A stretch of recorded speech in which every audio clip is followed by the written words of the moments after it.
Management of purchase and supply of imported inputs.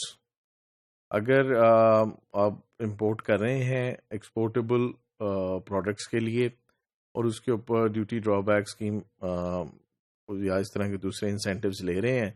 تو ان supplies کا proper manage کرنا انتہائی ضروری ہے. اس کے لیے ایز وی ڈسکسڈ ارلیئر، ایک تو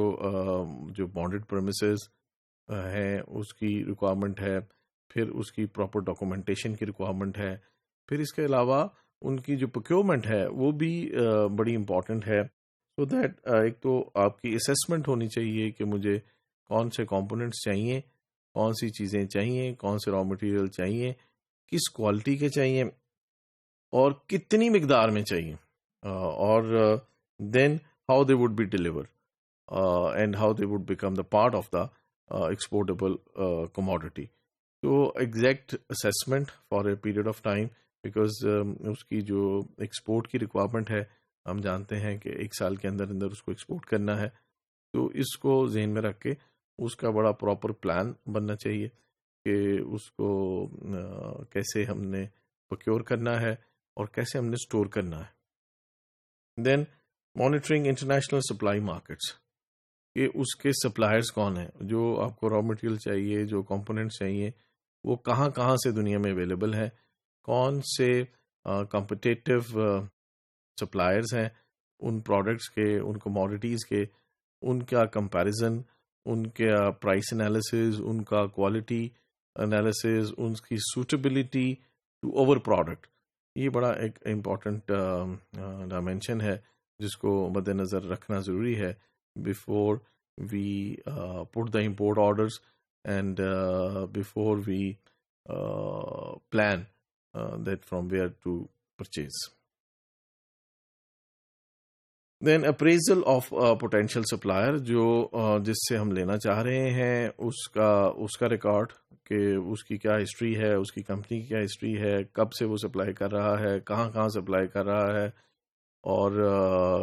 کون کون سے اس کے میجر کسٹمرز ہیں. سو دیٹ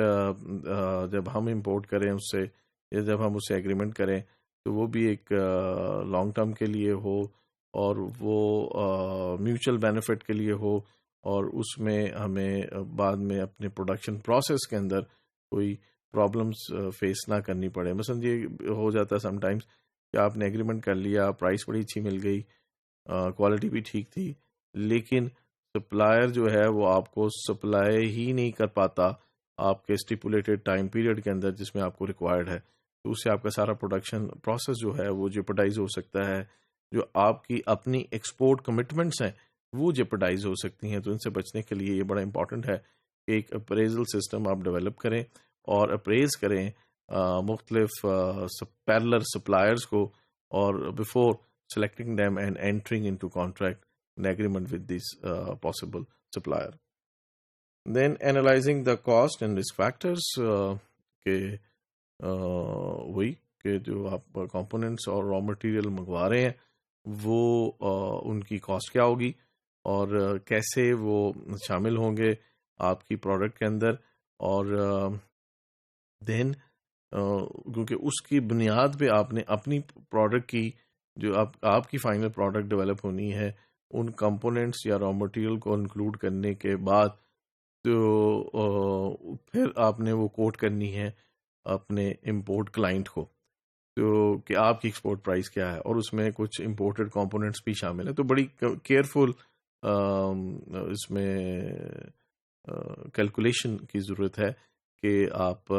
دیکھیں کہ وہ آپ کی جو پروڈکٹ کی کاسٹ ہے، جو آپ کی کموڈٹی کاسٹ ہے، اس کو اننیسیسریلی ریز نہ کر دے. اور پھر کوئی رسک فیکٹرز تو انوالو نہیں ہے، یعنی وہ اس را مٹیریل کے ایڈ ہونے سے کہیں آپ کی پروڈکٹ کو کوئی نقصان پہنچنے کا اندیشہ تو نہیں ہے. کچھ وہ جو پیکیجنگ مٹیریل آپ منگوا رہے ہیں باہر سے، وہ پیکیجنگ مٹیریل کے اندر کیپیسٹی ہے کہ وہ پراپرلی پروٹیکٹ کرے آپ کی پروڈکٹ کو till it reaches its destination and then to the ultimate customer. تو یہ ایک بڑی امپورٹنٹ انالیسز، کمپیریزن اور کیلکولیشنز کی ضرورت ہے.